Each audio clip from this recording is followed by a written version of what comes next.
Bonjour à tous, bienvenue pour cette vidéo de la news.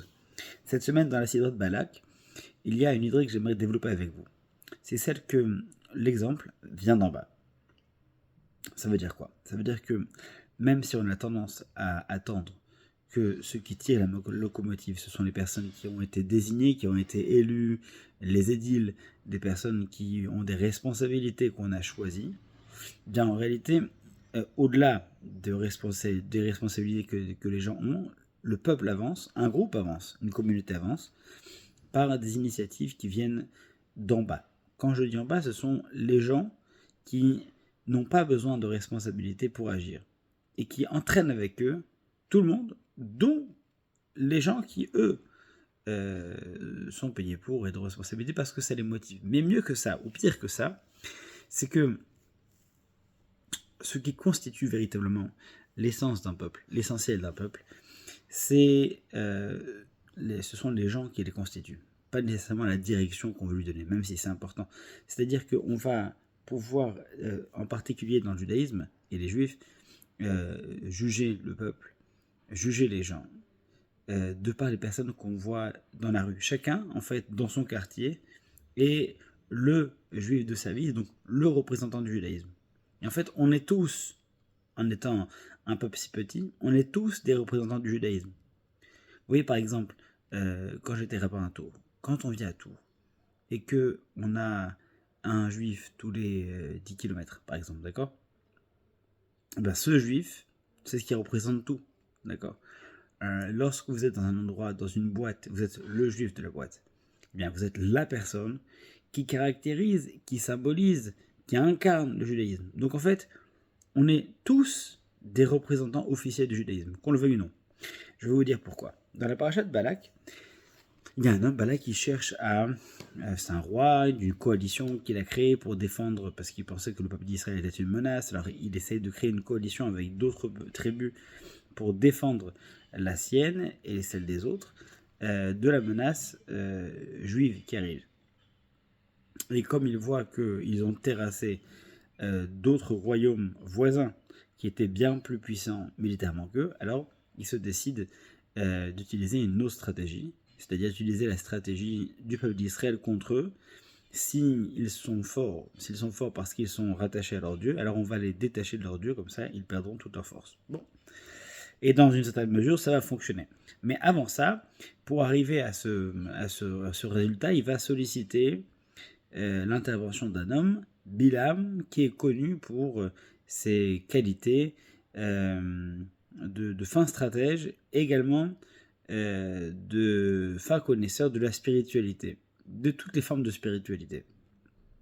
Donc il va s'adresser à Bilam, il va lui dire, voilà, il faut que tu me trouves un moyen de détacher ce peuple de ce Dieu, pour qu'ils perdent de leur puissance. C'est ce que Bilam va essayer de faire.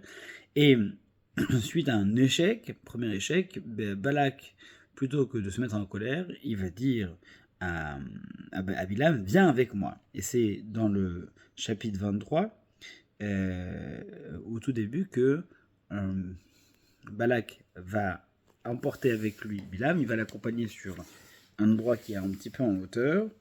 On est donc au dernier verset du chapitre 22, et il lui dira la chose suivante. C'était le matin, Balak emmena Bilam, il le fit monter dans les hauteurs, et là-bas, il lui fait voir Ketseam, les confins du peuple, c'est-à-dire le coin, les limites du peuple, le bout, en fait. Et ce qui est intéressant, c'est que les commentateurs se posent la question, enfin n'importe qui lit le texte se dit pourquoi l'emmener voir l'extrémité du peuple. C'est quoi qu'est-ce qu'on appelle l'extrémité? L'extrémité, c'est un coin du peuple, la limite. Il monte pour lui faire voir. Qu'est-ce qu'il lui fait voir? Certains vont y voir la fin du peuple, c'est-à-dire la limite, c'est-à-dire la fin des temps. D'autres y voient en fait tout simplement Ketsaam, les entre guillemets pas les rebuts, mais en tout cas vraiment la limite, ce qui est vraiment à les dernières personnes qui composent le peuple. Et ces personnes-là, il lui dit, regardez, c'est avec eux qu'on va réussir. Regardez ces gens-là, on peut arriver à atteindre le peuple en passant par ceux-là. Ceux-là, c'est les plus faibles, c'est ceux qui sont les plus fragiles.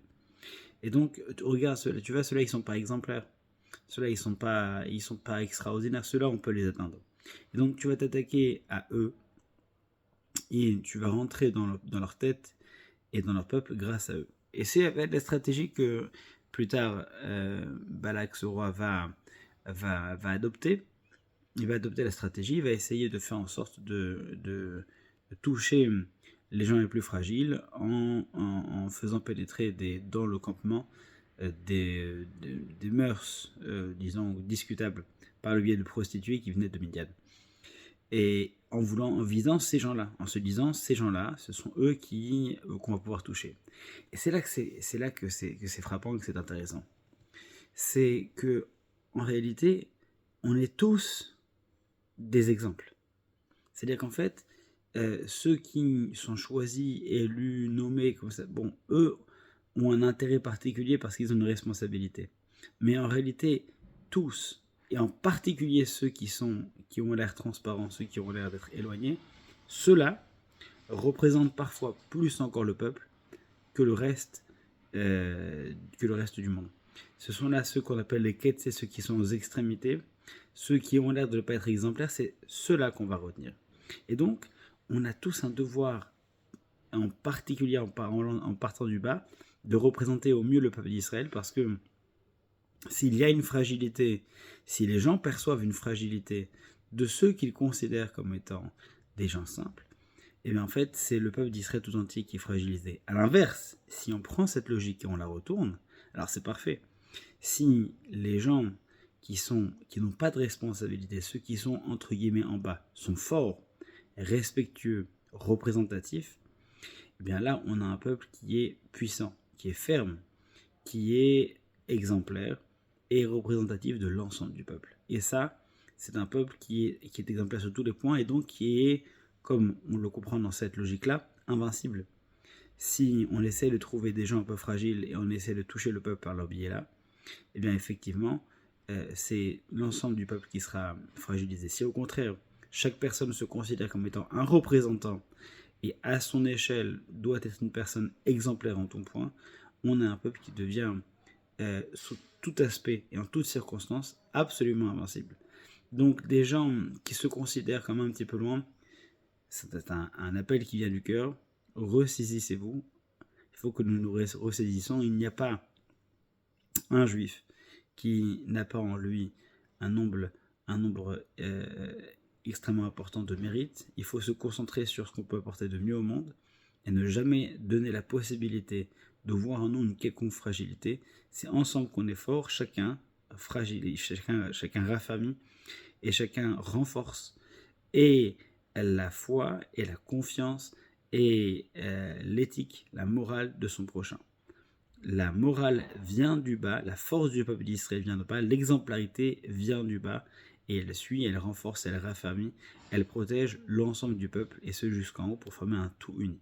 Ce n'est pas une chaîne de haut vers le bas, c'est un cercle dans lequel tout le monde est responsable.